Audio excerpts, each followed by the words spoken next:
With the 5th pick in the 2003 NBA Draft, the Miami Heat select Dwayne Wade from Marquette University.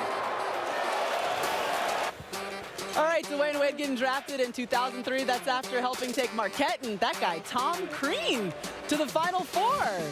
Yeah, that guy sent 13 players to the league. You're watching the NBA Combine. It's powered by Under Armour. And if you would like to, you can watch Golden State, who leads the series 2-0 tomorrow on ESPN and ESPN Deportes. The series, it'll shift to Portland for Game 3 of the Western Conference Finals, and that'll start at 9 Eastern, but our coverage will tip at 8 with NBA Countdown. And of course, both will be streaming live on the ESPN app so that you can watch anywhere. Welcome back inside the arena. Maria Taylor, Jay Billis, Adrian Wojnarowski back up on the set, and my guy, Tom Crean, is in the building. Go Dogs. Coach, we just saw the video with you and Dwayne Wade. I almost want to go back to that moment and what it was like just being. Hey, you might be back there soon enough, so don't even worry about it. But what do you remember from that season in 2003? Oh, how close that team became. I mean, they all got along, but then they just bonded at such an incredible level. And I think one thing that's got to really happen for a team to take off is not only do they get along, how quick can they forgive each other? Whether it's on the court, whether it's in the locker room, whether it's at the dorm, whatever it is. And Dwayne he spearheaded that. He had such a humility that he played with. And he was always hungry to get better. So like when your best player has got those attributes as a basketball player, but then they have that ability to be able to look at themselves and be honest with themselves, not only honest with their teammates, and you can forgive each other like that, it's incredible what happens. Yeah, he's a Chicago kid. How did you get him in recruiting? Because really nobody recruited him, Jay. Is that right? It really isn't. He didn't make any lists early on. He didn't. I think there were 13, 14 Chicago area kids that got invited to the Nike camp or the ABCD camp at the time when it was with Reebok. He didn't get invited to any of that. He was on a really good AAU team, the Illinois Warriors, with Larry Butler. They had Darius Miles, TJ Cummings, people like that. He started half the time on that team.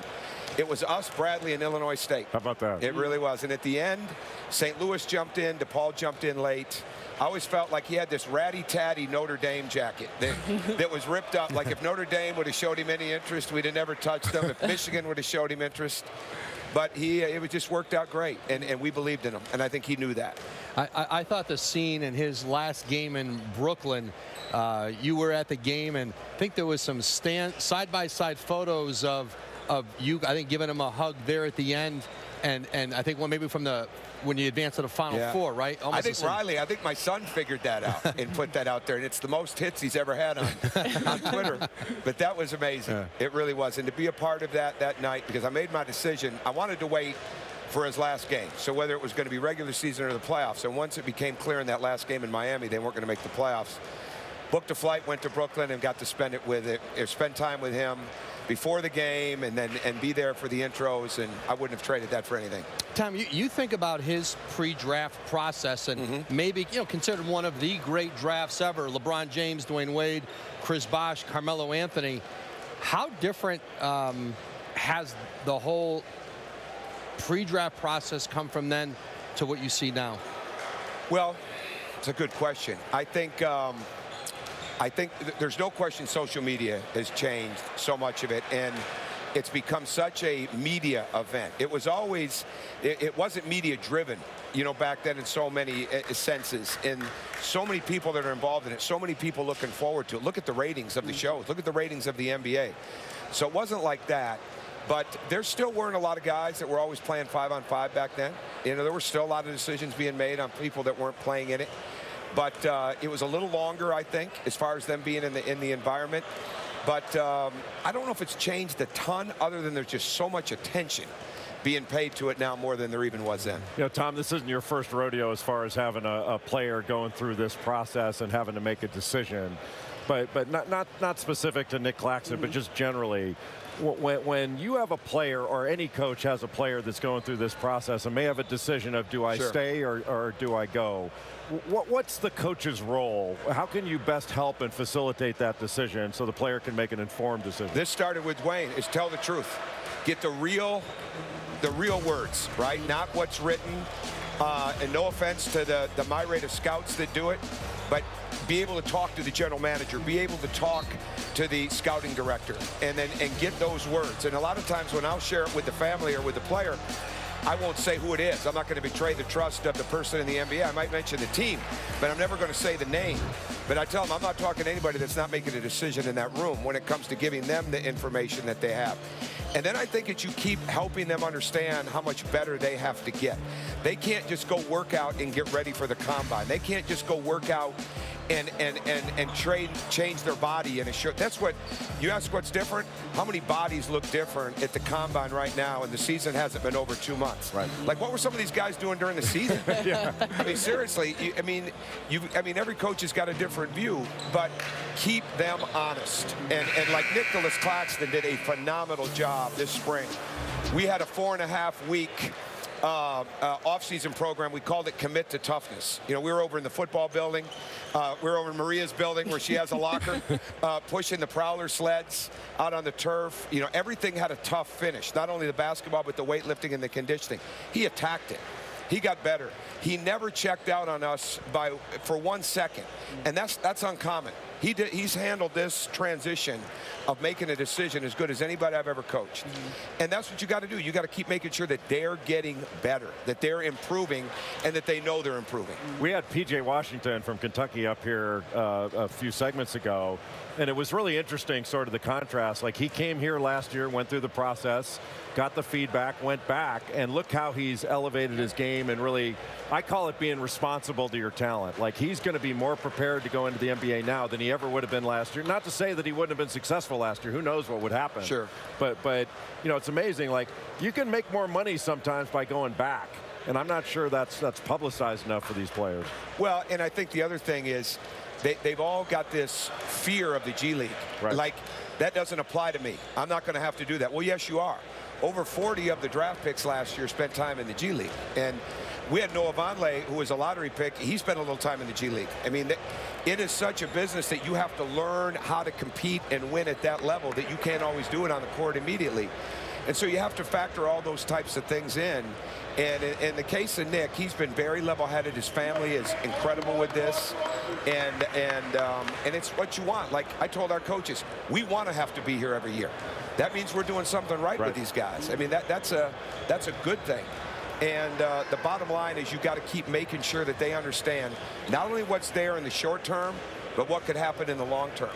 And especially if they're on a good track to get better. And when you have a high level of athletic upside, when you have a high level of character and work ethic upside, and you have a high level of awareness and intelligence upside, there's no reason to believe you're not going to get better. And so that's what we're trying to recruit. So that's what we're really trying to make sure we're building in the players all the time. And Nick hits all those bases. Tom, you have a recruit coming in next year.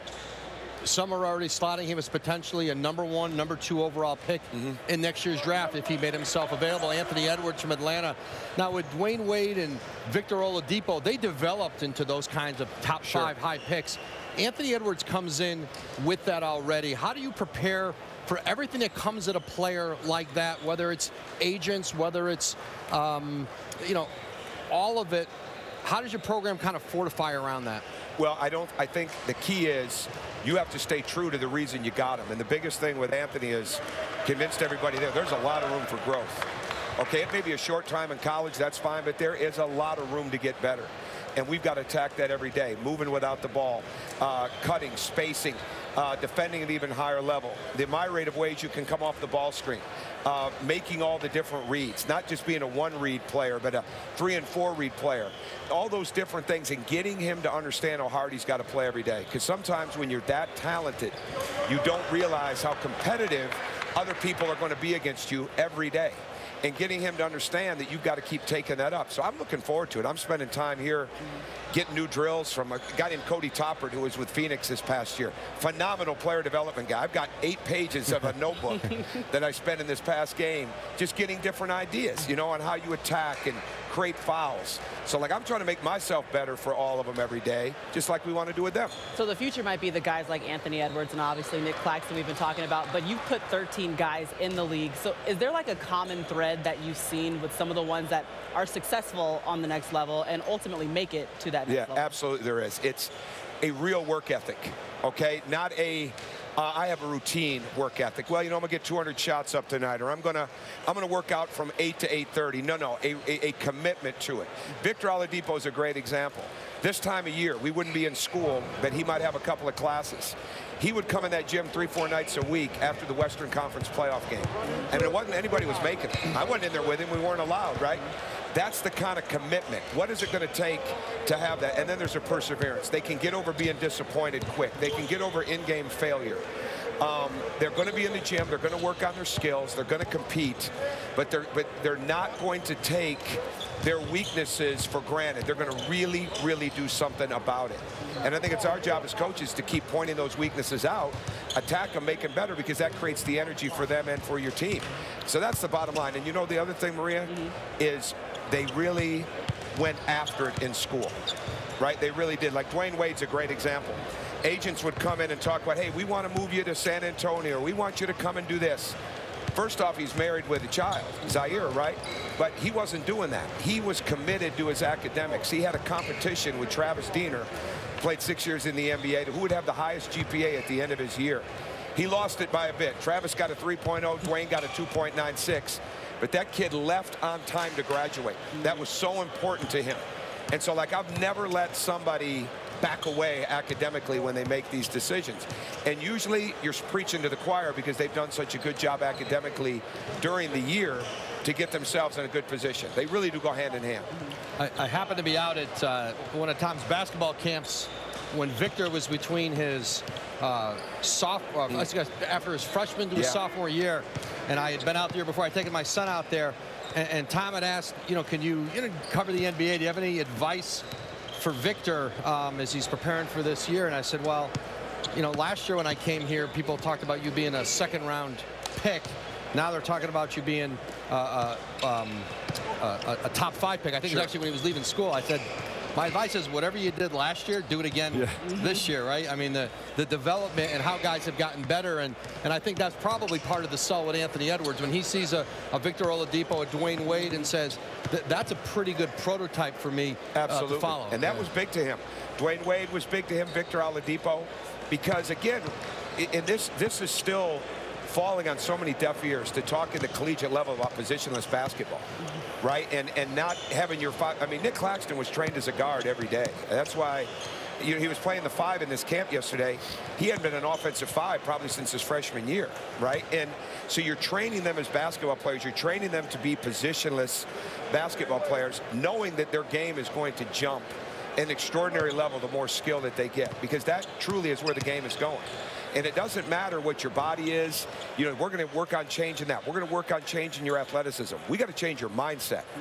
And it's got to be where that hunger and drive is incredible every day. Victor Oladipo, at the end of his sophomore year, when we did the with the NBA, right, to get where his assessment was, 2 teams out of the 20 had him as a late second-round pick. The other 18 had him not drafted. The next year he comes back, only 2 teams didn't have him 1 to 5. Right? Everybody else had him in the 6 to 11 range, but only 2 teams. I mean, everybody else had him 1 to 5, 2 teams in the 6 to 11. It's amazing what happens when you come back and you lock in. Wow, well, we appreciate you locking in with us, Coach. Seriously, you put the mic back on for a second. Feel right at home. Let's see if we can talk him back over to the broadcast side. Tom Crean, the head coach at the University of Georgia. He's here watching Nick Claxton. Maybe in a year it'll be Anthony Edwards that we're talking about, who's the #1 overall recruit in the 2019 class. Our draft combine coverage continues after this.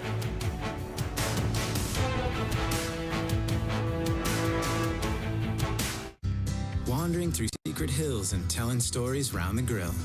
From lazing out on peaceful docks to raging to a band.